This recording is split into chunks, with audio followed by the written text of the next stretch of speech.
It's 5. We're live. And this is Frankly Speaking, where truth is our mission, rally our realm, said as we see it and frankly as well. And before we get into the show, Council President Sid brought up a point, and for you folks, we're going to have a serious stump. Yeah, a real bad rainstorm. It's going to last 24 to 48 hours. And it's going to be as bad as it was in January, on January 4th. We're going to have 3 major high tides. And we're actually not going to have any low high tide from what the weather is saying. Flooding. The flooding's going to be as bad as it was on January 4th. So what's happening is right now the city's asking for people to voluntarily leave their houses. If they're inland, if they're in a flood zone, right? If they're in the flood zone. Right. So it'd be evacuations? Yeah, voluntary evacuations. Yep. Cliffs buses are going to be around to help people out if they need the whole a emergency ride. management team has mobilized. So you're focusing and you're in coordination with the city on this, Paul? Yeah, I would say maybe 8 years ago, when I first started at GLIS, they developed an emergency management team because of some snowstorms that were coming and so forth, and it was really good.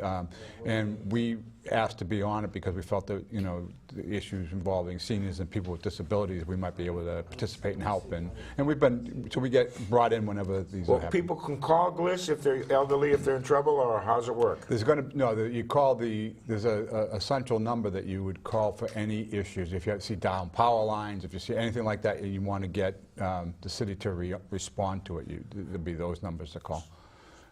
It's not calling GLIS. But it's a coordinated effort between the city, GLIS. And right now, councilors Capano and Walsh are in the process of putting together those numbers to text them out to the people that live in those areas. Is that primarily, by the way, is that primarily Ward 6 and 7? Pretty much. There are some areas in Ward 3 and Ward 4 because of the low-lying areas near the beach. And then what we're going to do is when school lets out, Marshall Middle School cafeteria is going to become the place where they're going to bring everybody so that until they can go back in their homes. Well, folks, think about that. The city in action, taking a look and being proactive about something that affects you directly, and I think that's a tribute to both organizations, the city of Lynn and GLIS. Now, to our show. Frankly Joe. Let's get that Frankly Joe up there. Gaps, gaps, gaps. Some are good and some are not so good. In 1775, Daniel Boone marked out the Wilderness Road through the Cumberland Gap, a historic event and a very good thing. Occasionally I shop at the Gap that means nothing, but the gap that the city of Lynn is dealing with is another matter entirely. The city is running an $8.1 million budget gap, that is, a shortfall, not good, and a potential $3 million shortfall in the next fiscal year, which is very bad. Faced with receivership, the mayor and the city council fashioned a budgetary plan to bond 14 or 16, depending on what you're talking about, million to close the gap. Enter home rule petition. This Tuesday, the city council voted to petition the state for a change in the city charter to borrow money to cover the gap. Good thing, bad thing? I ask you, Paul. So just for correction, I know 16 was the number that was thrown out there. It's capped at 14. Likely it'll only be 12. There's an emergency $2 million in there, so it's been reduced from 16 to 14. I understand we got a chart on that coming up, but you were there. Yeah, and I want to ask you the simple question: good thing or bad thing? Okay, so if this was last Thursday when Darren and I were mixing it up having a little. Discussion. Yeah, mixing it up a little bit. I would have told you bad thing, but I have to tell you, and I was at the meeting. I was there well in advance of it, well over an hour before the meeting actually started, and I was talking with people out in the hall and councilors and the city solicitor, and the whole time I was developing my argument for objecting to it. But then I listened to what the mayor had to say, and he pointed out all of the things that I would have expected that would be done in order for it to be a good deal. It's not just give me the money. Right. It's we're going to take corrective action in terms of cutting and so forth, and they're going to do a 5-year capital plan. They're going to be consolidating some department head positions. The conclusion I came to is that this isn't just, you know, an idea that just kind of came out of nowhere. A lot of thought went into it. As Darren was saying before we started the show, the mayor had a team of former city managers, mayors, and so forth to help, and the State Department of Revenue and the Administration of Finance was very much involved, and they played a critical role in some of the things that had to be part of But the here's deal. the problem, Paul. I appreciate your So metamorphosis. I'm now in. I'm all in. I for this. appreciate your metamorphosis. But in any case, nevertheless, did not the mayor have a responsibility to talk to people and to talk to people? He did not. He refused to. Council President Sear came and is on the show telling the people, you guided us through all of the different points and you win all the meetings. So when you had your little tiff with my dear friend who warned me about taking a shot, folks, I'm still sick, you let these people know what was happening and why it was happening.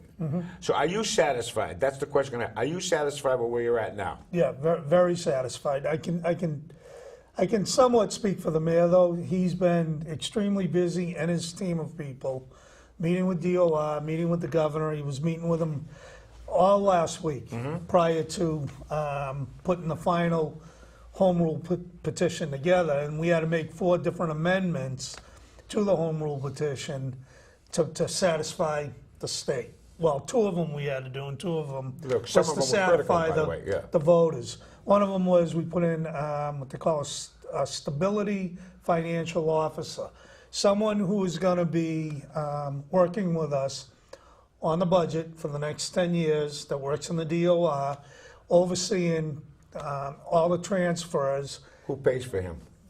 Right now, the state's gonna. We So may it doesn't wind up cost you? having to. Well, we may have to in the Okay. future. I don't know what the price will be. But hold it, let me stop. You originally wanted in the A budget analysis person. yeah, which would have been your guy. Right. But right. that's gone. Right. It's Okay, out. I'm sorry, continue. Oh, go ahead. Go ahead. No, both of you can step well, in. the DOR, this is a person that's hired by the state. I got you. So in order for them to pay this person that's going to be doing this, we have to pay for part of that person's salary. So that's why there's a cost there. But any financial transfers, he's going to review, or she will. They're going to take a look at it, give us their recommendations before it goes to the finance committee. Same thing when we're negotiating contracts. You know, we So have it's a cooperative effort. big time. Yeah. Well, they're lending you the money Right. Right. Well, the state's not lending us the money. They're not- They're approving us to borrow. to borrow. Right. Well, It'll if be a anybody line of who credit. is approving or co-signing, are they a co-signer? Is that a good analogy? Well, I guess you could say, because if we're not able to balance our budget within 2 years, the state's going to come in and we'll go into not receivership, but they'll create a 5-person committee that will take everything off the table, contracts, everything. That bottom line is they're protecting, quote unquote, their investment, they're co-signing. Right. But they're also, so I see this as the state basically saying, why don't we figure out a plan that has tremendous upside for the city Right. and protects against the downside. What's the upside, Paul? The upside is that there's a 10-year horizon. Now keep in mind, 10 years is the max. So there's let's say they use all $14 million. Yep. But because of increased revenues, because of adequate cuts, revenues they didn't anticipate, things like that, they actually can start chipping away at that $14 million. If they pay that back in 2 years, they can say, thank you for all your efforts. We don't need you anymore. What's the And- probability of that, Paul? well, that's where the city council and the mayor need to really work hard at, because while it was a big step Tuesday night, the real issue, and this was a lot of the people in opposition pointed this out, can't keep letting this happen. And the way we'll be able to evaluate the city council and the mayor over the next 2 to 4 years Right. in terms of how they handle this stuff. Correct. If we find ourselves back in jeopardy in the next 2 or 3 years, Paul. if they're not doing what they need to do. Well, we're going to go to a call in a second. I just want to ask this. There is a structural problem that has to be recognized and dealt with before anything else. Would you agree to that? You know, because you can't make the judgments as to what's going to happen downstream. All plans have variables. Right. And if those variables stick in, it changes the plan. Yeah. And you have to adjust the plan. Agreed? Right. 100%. But as Darren pointed out, if they don't balance the budget after 2 years, you know, It's receivership. But Absolutely. it Let's won't get- be exactly that, but we'll be Same close to principle. it. Read caller? Let's get that caller up there. When the DPW trash fee increased by 20%, will the senior discount be discounted from $50 or $90? Right. I don't have an answer to So, that. yeah, that's a, so, and I think what the call is referring to is that in the amendments to the contract, the state allows the city every 2 years to increase the fee by no more than 20%. I think that was what it. Right, well, it wasn't the state, but that was what. That was we- part of Right. the. Oh, so you're saying it's starting off at $90. And by the way, thank you, Wayne Losey, for a $40 amendment to save me because I'm over 69, you know, on my trash fee. That's accurate, isn't it? Yep. There's been an amendment. So $40 Wayne or so. Losey fought for that. Right. Right? Yep. Thank you, Wayne. And you're saying to me that that $90 that everybody else that's under 69 is going to pay Right. can go up by 18% in 2 years? Can go up By to as much- 20%. In 2 Now, years? That's a but- big increase. It But- can. well, It doesn't have to. It doesn't have to, right. And I want everybody to understand too that we discussed dropping it down to 60, dropping it down to 65 and 67. But what our projections are to help pay back the loan on the trash fee, first year you're only going to get one bill of $45. So we're going to raise roughly a little bit more than $1 million. In 2019, it's 2.4 million. Got it. So if we cut it back to 65, more than 14% of the population in the city of Lynn Yeah. is 65 or older that owns houses, property, it would have been roughly about 300,000 to 325,000 that would have come off that 2.4. So the only way for us to make up that money would to either increase the trash fee on everybody else, or try to lay some people off. We'll think about that. We have a call. To the Let's get to the call. to the calls, let me just finalize the call's question, and that is that the 20% would be attached, in my view, to the $90 annual fee, so it would go to 108. And then the city would have, I think, its option of basically saying, should they raise the credit for the 16, for the over 69 Right. by a corresponding amount. I think they Well, would yeah. probably do that. So in other words, another 20% of, that's $8, 40 to 48. Yeah. Caller? To Paul, what specific cuts would you like to see? Yeah, it's a good question. So, What's there? first of all, the health insurance, I think, is a big one. As somebody who has to negotiate health insurance rates every year, I've done it for the past 9 years, and it's never an easy thing because, you know, you're always talking about adding burden onto the employees and so forth. And also for the city, it's retirees as well. So you got to be careful about that. But there are a couple of things, and to me, the best thing about what you can do around health insurance is to align the payment structure so you essentially give the employees a little skin in the game. And what I mean by that is you want them to, you know, think before they decide what to do. For example, going to the emergency room if you have the flu, Right. versus going to urgent care. If going to the emergency room when you have the flu costs $200 and going to urgent care costs $50, you're more inclined to go to the urgent care, which is where you really need to be. You don't need to Right. be in the emergency How do you room. do that, Paul? How do you change behavior? So it's the co-pays and the deductibles. So you have to restructure. We're going to have to go to a break. So is the break up right now, or do we have... What? Yeah, we got 2 minutes.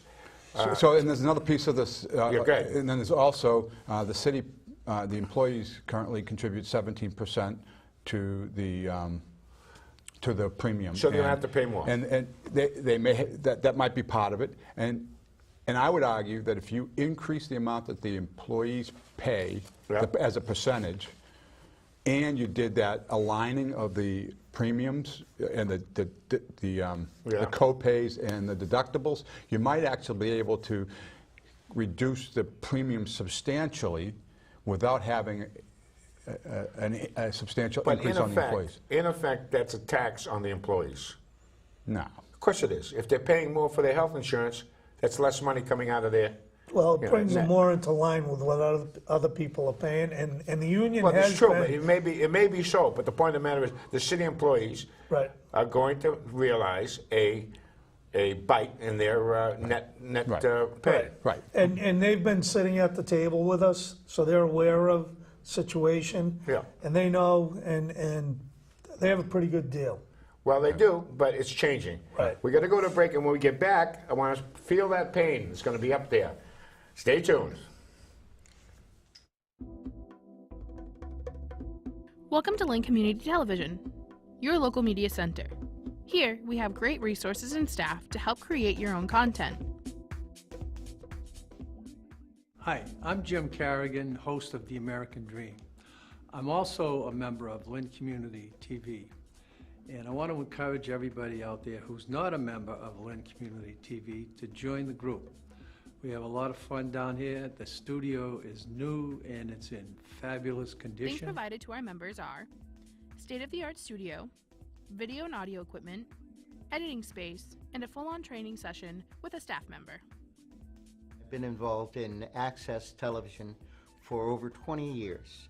Our shows have gone out to tens of thousands of people in local communities and millions throughout the world. Come on down, learn how to use the equipment to promote whatever it is you're doing. For more information, please visit our website at www.lyntv.org, give us a call, or come on down to the station at 181 Union Street in Lynn.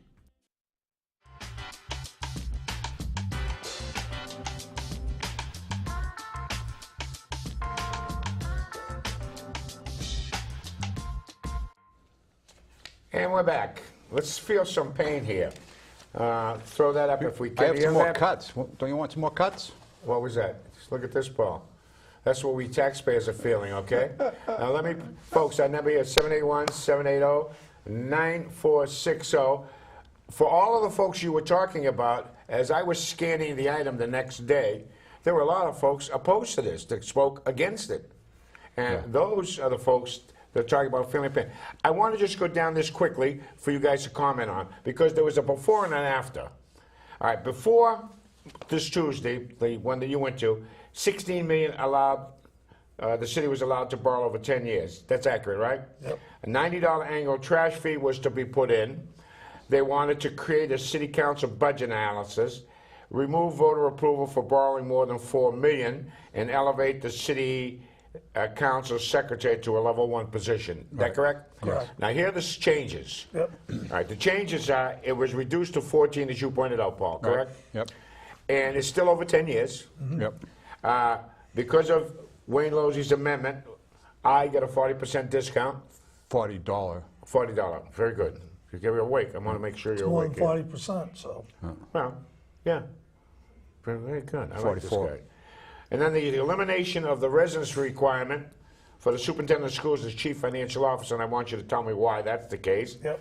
And no to an upgrade for your secretary, and no to the budget analysis and what's coming next. So tell me why all of a sudden there's no more residence requirement for superintendent of school and The state chief financial required officer. it. Huh? The state required it, demanded it. So it's a requirement of the They state. wanted us to eliminate residency for the superintendent Uh-huh. and the CFO. The reason for the superintendent is the superintendent oversees almost 50% of our budget that goes to the schools. That's true. And the CFO, they wanted to widen the field of Get better applicants. talent if you can do it that way. Yeah. Get- Lynn is the only city Lynn's the only city in a lot of things. that on the $4 million bond. Right. We're the only city on residency. Yeah? So a lot of that, and Lynn is still not in the financial situation as Boston. Boston eliminated their residency because their employees couldn't afford to live in Boston. That's not the case in Lynn, but the voters 40 years ago voted in, more than 40 years ago, residency and the bond and all these other issues. And every time somebody brings up the charter, Yeah? and when you start to tell them how hard it is to change the charter and the process that you have to go through, they step away. Speaking of which, this is effectively a charter change, is it not? Correct. Absolutely. Yep. yeah. Without the consent of the citizens of the city of Lynn, actually. Right. Right. Yep. Right? The state is The imposing the whole rule charter. petition. Yeah, but the state is imposing a charter Yep. change. Right. Yep. So we must understand that. Now, why is it, and correct me if I'm wrong, both of you, your metamorphosis took place. However, the mayor refused to sit down and talk about compromises What do you mean? In what way? initially. Well, He did not want to sit down. He refused to. So can I And just yeah. can I just point out that he was representing all of us, the Right. city, at the table. He didn't have the luxury of going to compromise with all the people he was representing because he was in the position of having to compromise with the state on Right. issues, right? And he did compromise with All right, the that's a state. good point. Let's get to the caller. Caller, why didn't the budget problem get fixed sooner? Why is there no new revenue coming through, new business? Well, certainly there aren't any businesses around. Right. That's one of the problems. Well, and Peter Grocki, who got up there and he had a passionate interlude, he was, you know, him and others. I have to absolutely agree with it. It's really frustrating that we keep finding ourselves in do or die situations. When I was on the city council, there were a number of situations where, you know, when somebody would say, "Why are you doing this?" You know, I'd have to look them in the eye and say, we have no choice. Right. We can't find ourselves in a That position sounds of... like, that sounds like President Series been saying we have no choice, Right. and apparently you don't. Right. But but now but what with we're the- doing is we're setting it up so that we will have choices. And that's... And putting a plan in place so that we won't have people coming in anger, standing in front of us, telling us that we're not doing our job. Right. I took full responsibility. He did. He And, said it and right on I've the been floor. there for the last 10, 14 years, and, you know, and we pushed budgets through, we allowed the mayor to do that, and we really didn't know, to be honest with you, a lot of times what was in those budgets. Now we are going to be 100 times more involved in the process of the budget for the city. You as an ex-city councilor, and Paul as an ex-city councilor, know that the mayor has always put the budget together. That's what I was gonna point out, And has okay. never, ever included, all the mayors, not just That's the right. last You're mayor, absolutely all of them, right. have never included the city council in the process, and even the department heads. And the mayor has already had a couple of meetings with all their departments. This has changed? This is going to change? It's huge. But wait a minute. My point to you is this. You make a legitimate point. Yep. Folks, the mayor of the city of Lynn, when I was on the council long before these folks, and before that until now, is the one who generated the budget. That was Right. it. That The was council it. either approved it or rejected it. Right. That was And it. that was the Is the that only- now, I'm asking the question, has that now changed as a consequence of this? Yeah, I No. believe, well, it is. I in a would say way. that it's more because of the attitude of the mayor. Right, it's exactly, because of the So attitude the of the mayor mayor and the attitude is of going the to council as ask you to well. participate? Yeah. Doesn't we already have to. have. Doesn't have to. Doesn't have to. Okay. But But the- we're demanding, as a council, and when Tom got elected, he began having meetings with the council, with his 5-member team. Okay. And we sat at the table and we told him that you have to include us in your budget meetings. And because in the past, it was always the mayor who put the budget together, ran it by the CFO, said, do we have enough money to do this? And then they would present it a week or two before the budget was, that we had to vote on it, which didn't give us much time for anything. And you couldn't reject it. You Right, you wait either a second. accepted I it want- 100% or you rejected That's it. right. Right. But let me go one step further. You mentioned that 50% of the budget is the Lynn Public Schools, at Correct. least Right, 50%. right. That means that the school committee somehow is included, even though they have no say on the budget. Right. Technically, the city It's the council. city council. But on the Until other we side of the give them coin their is that budget. the city council's hand is tied because of mandates coming from the state, correct? Right. So I could argue that unless, and I have argued this consistently, Right. unless you get the reins on the Lynn public school system, you're never going to achieve what you're looking to achieve. Right. Right, and that gets back to the caller who was wondering about what would we do for cuts. And while I don't think of this as really as a cut, but a way to reduce the growth in spending is to get some relief on the expansion of the student population. Let me ask you this, because this is interesting. Now that the 4 million cap no longer goes before the public, the voters, Right. that doesn't mean nilly-willy that Right. they can turn around, Brian, and start, We can't- Darren, and start building schools Right, because we there's no can't. cap, does it? Right, no. And that was another thing that helped change my mind on Tuesday night was my first instincts were that, you know, if you drop the $4 million cap, Right. that means the day after they get this approved, because now the home rule petition has to come back. Once that's approved, we get the 16 million and all that kind of stuff. And the mayor has already made it clear that he wants to really start pushing to build those 2 new schools, which I'm not opposed to per se. But the point is, I thought he was just going to be able to bond it and go, but No. he can't. The only way that you can bond it without getting voter approval Is if you have is if the it money. doesn't affect the 2.5 over Right. And the created. state intervenes. Right. Paula?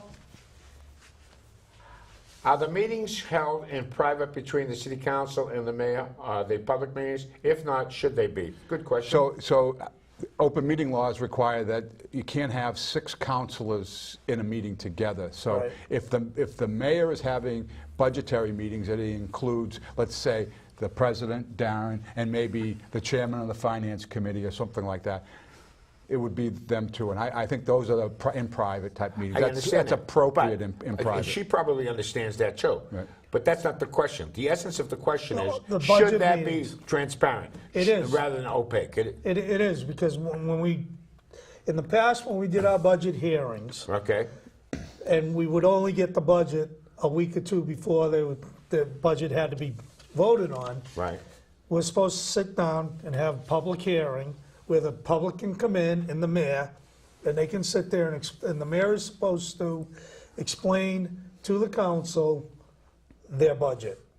And the department heads are supposed to explain why they're spending the money, why they may need an increase or a decrease or whatever it may be.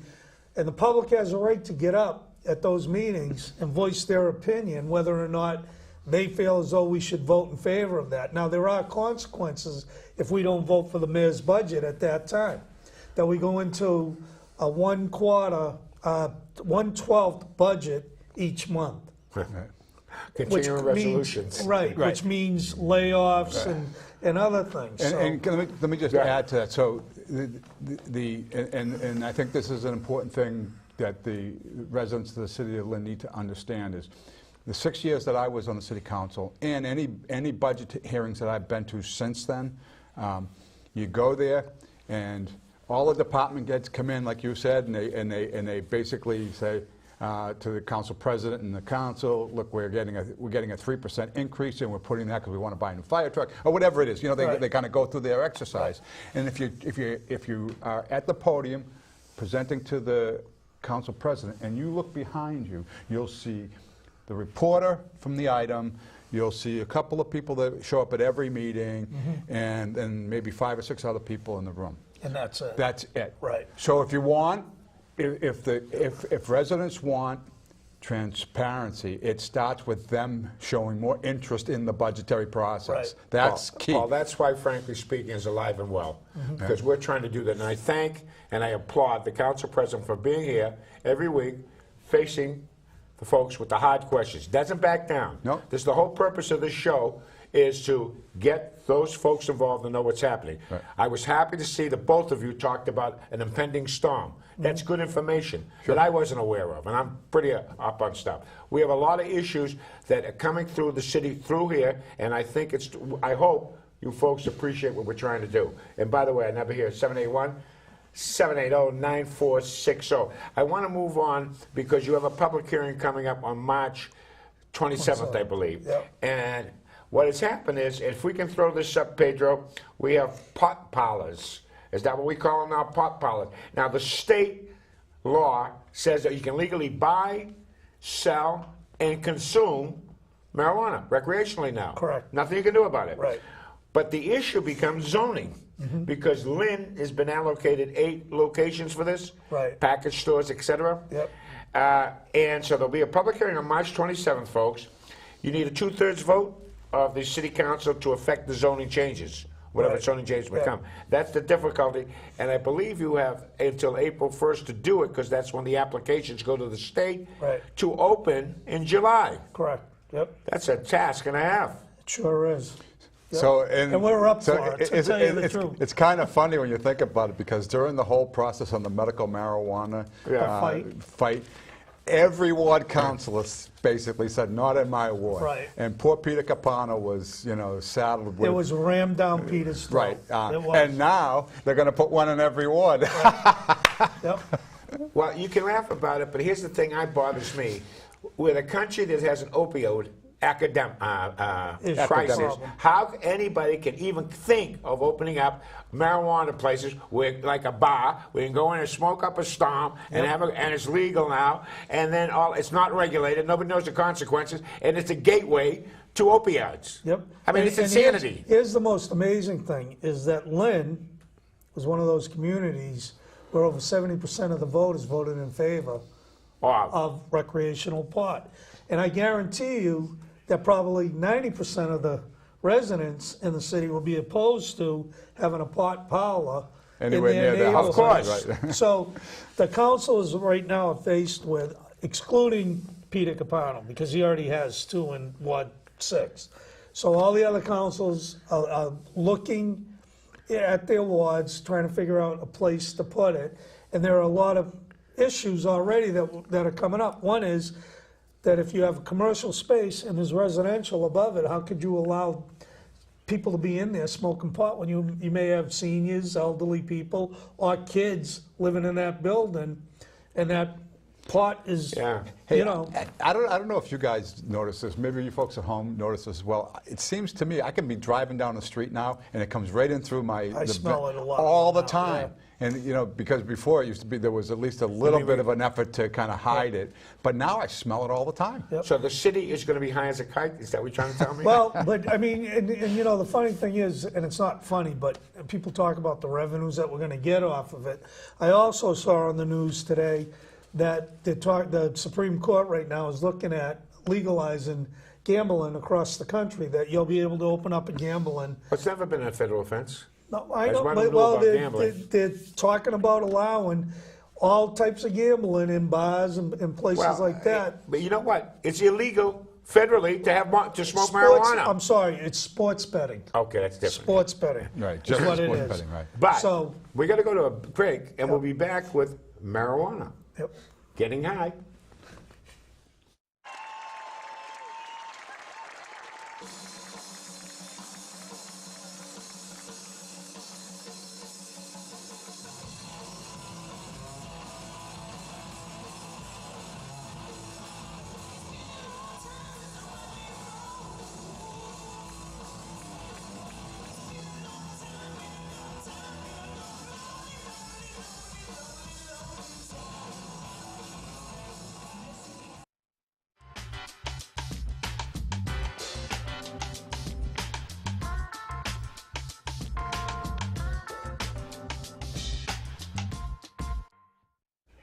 And we're back. What do you mean? Let's get up there to what's I'll tell you new. after. Pedro, can you put it up there? What's new? And this is 2 direct quotes from you, Council President Sear. What's new? There it is.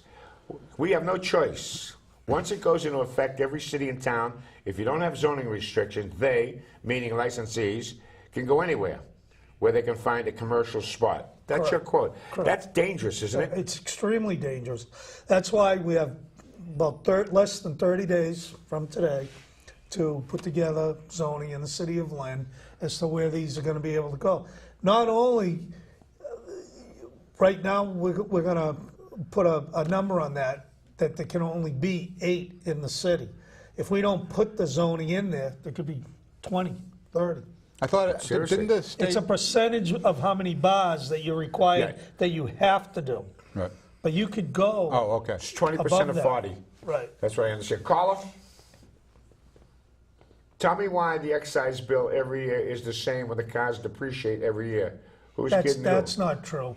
No, I don't find that to be accurate either. I don't either. What happens is it falls to a certain level, and Right. then it stays Yeah. a You can buy a minimum. new car and you might be paying $600 the first year, and I guarantee that bill will go down at least 150. I got you. The next year. But you make a good point, Paul. So all of a sudden they say just because your car's 10 years old, You still have to pay it. it's flat By now. the way, you know what the definition of excise is? Right. An excise tax is a temporary tax. Temporary? That's when they first came Right. up with the So I excise just got tax. mine. maybe that's what Paul meant, that he has a car that's reached that 10-year And it's- plateau. and it still gets whacked So every it's year. going to get whacked for the same price every year, No, right? yeah, there's probably a basement. So here we are telling him that he's wrong, but he's probably right in what he's saying. What else is new? Yep. Another caller up there, or am I seeing things? If we have another caller, put it up there. No, we don't. No caller. All right, here's another quote from you, Council President. We're trying to pass something that's erring with common sense, and that's in reference to the pot parlors. Right. And also, for that matter, for the home rule petition. Correct, both things. And if people used a little bit more common sense on what I they love that did, word. the world would be a lot better place, you know? Spoken with wisdom. Folks, did you hear that? The irony of common sense is it's not very common. Right. Then there was someone known, Bonnie Pinch, who I love dearly, and she says, here I am a taxpayer, and I'm getting a nickel and dime to death. You get that one? I'm getting a nickel and dime. And here for you, Paul, you praised the mayor for coming up with a solution to the city's troubled finances. He had to go on a long soliloquy to explain his metamorphosis. You understand that? It is imperative that we pass this, according to Mayor McGee. And this one fascinates me, by Brian LaPierre. He says it was a logistical nightmare, referring to the original trash fee. To which I ask, why pass it? If it was a logistical nightmare, it was a bad thing to pass to start with. Does that make sense? Yep. So why'd they do it? And I want to give Wayne Losey a bouquet for the Losey Amendment to save me $40 a year on my trash fee. Nevertheless, I'm Losey paying Amendment, $50 that's I got a wasn't nice gonna ring pay. to it. Yeah. We have a caller. I saw it up there. Now you can check it up. Is it up there now? Oh, I missed out on the caller? No So call. that's basically it. Now, my favorite of all times is taking shots at Seth Moulton. I can't help myself. I mean, folks, I apologize, but it's just one of those things. Anyways, if we can put up the the Seth Moulton, good, wonderful look here. He wants to be president. Oh, there he is. And so it was that John Makuta dared ask that which is never asked. He said, he said, referring to Seth Moulton at a recent town hall in Saugus, talk about bringing the country together. How then do you reconcile the statement that the president is uniquely dangerous for our country? I asked that question. Do you agree or disagree? How can he say, I'm for bringing the country together, and take cheap shots at the president every chance he can? Number two, when asked, and he was asked by a 13-year-old if he would support a change in the Constitution to allow immigrants to become president. His response, it seems reasonable to me that if someone puts their life on the line for the United States, they're qualified to be president. Well, I don't understand why people like to change constitutions. It shouldn't be changed. It is there for a purpose. So whether you agree or disagree, should anybody be able to run for president? I mean, I thought it was a non-answer. You know what I find pretty funny is, you know, after Donald Trump got elected president, you know, there were a number of tracks that people were taking to try to figure out a way to, you know, disqualify him. And they basically disqualified him because he was, because he owned real estate in other countries. Right. You know, I mean, that's not, the only qualification is you have to be a U.S. you have to be born in this country, a U.S. citizen, and you have to be at least 35 years of age. Right. Those are the only rules. So if you have real estate, if you have a hotel in Florida and one in Russia, what are you going to do? I mean, you have it, you have it. But they wanted to disqualify him because he had those things. But Think and about they that. also did that with Obama, too. And I'm not sticking up for either one of them, but whichever party's Oh, in yeah, right. office, They just it's crucify. yeah, and instead of working together, they're always arguing and fighting, and it's everybody's right. Which is instead not of what's being- happening on Frankly Speaking. Right. And that's the whole point. Caller. The budget relies on revenue from marijuana sales. Now the budget was approved. Does the council support marijuana sales in distribution? Dan, that's a pretty decent question. By the way, do we derive revenue from this? Yes, we do. Yep. So that could be is it considered to be a lot of revenue or marginal? It's 3.5%, I think, of their revenues, what they bring in. So if they bring in $1 million, we get 3.5% of that. And the state gets 22%, Right. I believe, right? You only get 3.5%, and the state gets 22.5%? Yep, No wonder. yep, But No wonder. there's also the host agreement, which is in addition to that, right? right. Yeah. But you know what's important is But legally, what we can get though so is the 3.5. that question is kind of loaded in a way. I personally, I'm not on the city council, but I personally don't believe that because we're taking these actions, the council is taking these actions, that they necessarily support sales and distribution of marijuana. The voters supported it, so That's it. it is what it is, Right. and we're just managing it, and the council is Right. managing it. So to say that they support it, I think, is really not a fair statement. Now, I can tell you this, I didn't vote for it. And Neither I did I. don't think I ever would vote for it, for recreational. Medical, I would, because I went through it with my dad and I saw what it's like, and I see other people who have, you know, different diseases, and it does help them, but the recreational part, It's but dangerous. I'm also a realist, and I know, as Paul just stated, the voters voted for it, so I have to abide by what they did as an elected official. I want to go back in history because you folks were talking about when you were on the council and your 14 years. Just as a frame of reference, folks, when I was on the city council many, many years ago, the education budget was $25 million. Today, that education budget is about $230 million. Am I correct? I don't think it's that. I was under Proposition 2.5. I was the first council at that time. And consequently, they made me the chairman of the education subcommittee, having been a teacher on leave of absence. And I think that that's a committee that you should really focus on because that's where the dollars are. The chairman of the, I don't know if you have an education subcommittee? That, Yes. You You do? used to, right? You yeah, still- but we don't on the, oh, yeah, we do, I'm sorry. Yeah. we You know, do. like public safety? We do, We yeah, have public we do. safety ordinance. Yeah, Yeah. Loretta used to run That it. should Yeah, be, Diana's that should be the, that should be the committee that can really do a lot of work to rein in the costs of education. Right. I would meet with the superintendent of schools, we'd talk about budget with the unions, you know, with Joe Gavain, Yep. who I said, by the way, now here's the funny part about unions, folks. Joe Gavain, teacher, grew up with him, contemporary, became the president of the teachers union, and I said to him one day, the reason why I'm not too fond of the teachers union is because you, Joe Gavain, served longer than Stalin. Goes to show you how much they did, you know, as far as turnover. You know, once appointed, always appointed. Right.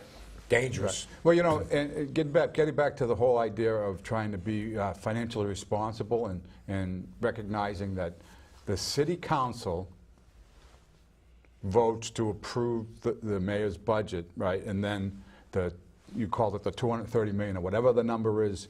It just kind of goes over to the school department, and that's then it. the city has no more involvement. That's right. And The I'm not mayor saying sits on the school committee as the chair. right. So, is involved. But what I would argue is that there should be a committee formed. This is just kind of an idea that's just spinning around in my mind right now. A committee formed that involves management of the school department, somebody from the school committee, somebody from the city council, and the CFO. So they're actually talking about how the money, and you know, I would imagine that the school department doesn't want to do it, neither does the school committee. But I think if the city is really trying to figure out how to manage its affairs, that there should be a committee that kind of crosses between the school and the city side, so they can have meaningful conversations about what the real issues are. Why do we have competition with the school department has its lawyer, and the city of Lynn has the city solicitor?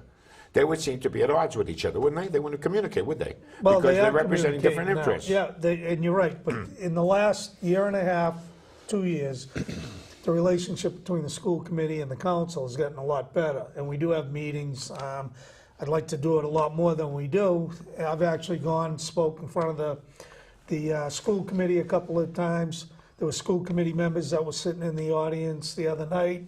They had concerns about the home rule petition because they felt a little slighted that they weren't informed of the superintendent being taken out of residency. You know, and so you're right. the school committee and the council do have to get a better working relationship. The attorneys, from the city solicitors to John Myos, they do get together and they do talk about some of the different issues, and also they have their own person that oversees the budget over there, Right. Mr. McHugh, and he has been working very closely with Peter Karen, our CFO. So we have been, the last few years, working. That's critically important given the situation we're in now with the home rule petition. Would you agree? Right. Right. And I would imagine that most of that conversation was around that whole net school spending Correct. debacle, right? And just so you know, with the net school spend and the fines, we're all set with that. Right. We're You're going to settle that with the money, right? No. We're $2 million ahead of the game right now. Beautiful. So, I think that this is going to be really a fascinating time. Right. And So, and Go if I could just add one more, this is a plug for my idea. So you had this, the net school spending drove the need for the council and the school committee to be working more closely together. Right. I think you should continue that conversation, but being more proactive, thinking about things beyond, the crisis that's looming. Marshall Middle School, there's a perfect example Right. of the school committee and the council working together. they need to provide you with, as best they can, these kids coming into schools just over and above, because that impacts your budget so significantly. Right. And you can't be in the dark on that. And you are in the dark. You have no control of it. Right. And that is why you're up against it, and you're never going to be able to fulfill the obligations that you're under unless you have good information. We're going to have to go to a break. Stay tuned. We'll be right back. Welcome to Lynn Community Television, your local media center. Here, we have great resources and staff to help create your own content. Hi, I'm Jim Carrigan, host of The American Dream. I'm also a member of Lynn Community TV, and I want to encourage everybody out there who's not a member of Lynn Community TV to join the group. We have a lot of fun down here. The studio is new and it's in fabulous Things condition. provided to our members are state-of-the-art studio, video and audio equipment, editing space, and a full-on training session with a staff member. I've been involved in access television for over 20 years. Our shows have gone out to tens of thousands of people in local communities and millions throughout the world. Come on down, learn how to use the equipment to promote whatever it is you're doing. For more information, please visit our website at www.lyntv.org, give us a call, or come on down to the station at 181 Union Street in Lynn.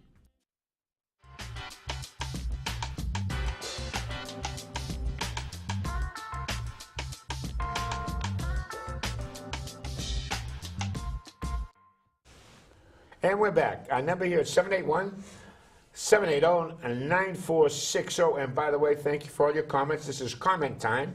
And we're going right to the first one. Ralph Briggs says, I think both you, Joe, and Paul might want to reconsider your comments about the woman's home to be taken by the city. We've been talking about that for 2 weeks now, Darren, I believe. Yep. One of the Which points... comment is he talking about? He's talking about the woman that they...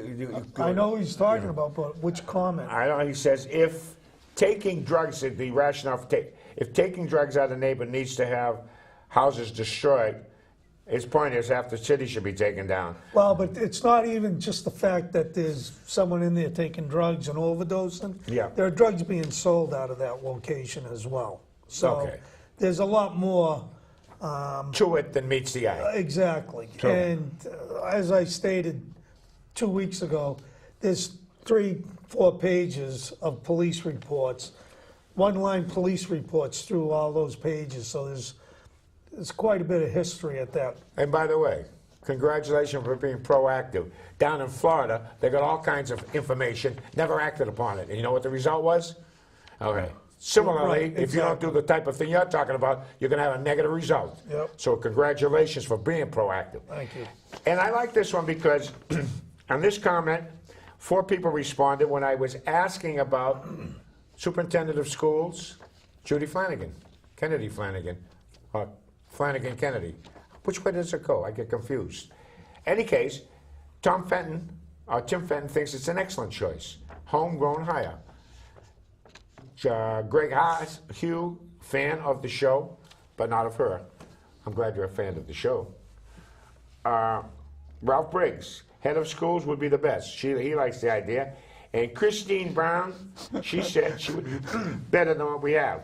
So that's 3 out of 4, isn't it? Yeah. Now let's flip it. This is yours, Paul. Okay. This is from P. Wright. P. Wright, yeah. This is about the trash fee. So one, the trash fee is another burden the legal residents have to bear to support the illegals who will not be paying the fee. By the way, can I say, when I heard that they were going to put the fee on the tax bill, it made me think, doesn't that make it a tax? It's not going on the tax bill. But that's what I heard. It is, I'm sorry, it's going to be attached to the tax bill. Right. You're So right. if it's going on the tax bill, it's a tax. Okay, yep. All right. All Brilliant. right. So, and 2, we are bankrupt mainly due to the large amounts of illegals in our schools. Judy Kennedy stated that there were men in their 20s who were attending grammar school in Lynn. There is a reason for the illegals doing this, and they are not there for an education. Why don't they go to adult education classes? Politicians are not known to have an upstanding character regarding their personal lives. So, wait a minute, this is just getting all off track. I can't say that that's true for everybody, Right. so I don't want to go there. Let's change the name of anything named after a politician. Let's change the name. Let's get Name right of to the bottom, buildings. Paul, because Oh, we're going to call bill- her. Get right to the bottom, because that's the key. Okay, wouldn't it be nice if we treated I our am not. veterans? Go ahead. All right, I am not on Facebook, so I hope you pass this along to Joe and Paul, who demonstrated this week another show of sound, reasonable judgment versus the political rhetoric of their political guests. Wait, no. And we're not talking about him. We're talking about others. We have a caller? Yeah, we do. Caller, get up there. Let's get that caller up there. Can you share info about tomorrow's storm? Yes. We'll do it again. Any flood info to share? Darren, this is yours. Yep. Anybody who lies in any area in the city that you're prone to flooding, especially in the past, this is going to be greater than what we had on January 4th. Because of flooding, Because high of the high tides. tides. We're having 3 astronomically high tides, the full moon, and the tide is actually not going to go down. So the first high tide is just going to stay exactly where it is, and it's just going to increase a little bit more. I believe it's at midnight, the second high tide. And then the third high tide that comes in on Sunday is still going to be pretty bad. So they're asking for voluntary Evacuation. evacuations. We have locations for that? Have they been said, or they're working Bliss on it? buses are gonna keep everybody warm until we can get them all into the school. So, Paul, you're going to be active on this yourself, or your agency. I'm going to be on the roof, making sure my feet stay dry. But so the plan is to, we're going to have at least one vehicle over behind the Western Ave Fire Station, kind of at a central point, and, we'll be there if anybody needs it. The problem is, and this is, a problem that we discovered long ago, especially when it snows. It's not going to be as bad in the rain.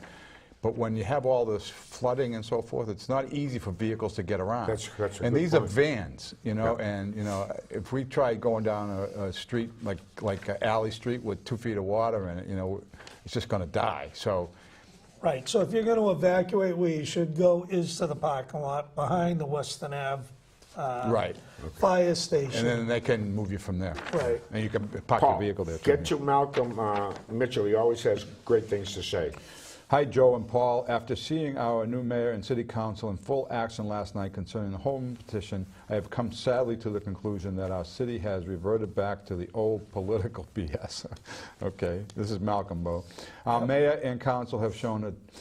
Just remember, everybody, I'm just reading off the paper, all right? Our mayor and council have shown a total disregard for transparency and accountability, and this home rule petition does not address our financial problems and how to correct them. Rather, it gives McGee carte blanche to spend, and stifle the voice and will of the city. I disagree with that because there are 100% so disagree. many Right. pieces in this that prevent that. I was originally under that impression that I don't believe that to be true anymore. Right. Now, the mayor and the council do have free will, and there are opportunities to run astray over the coming years as you're moving forward and you're making decisions and so forth.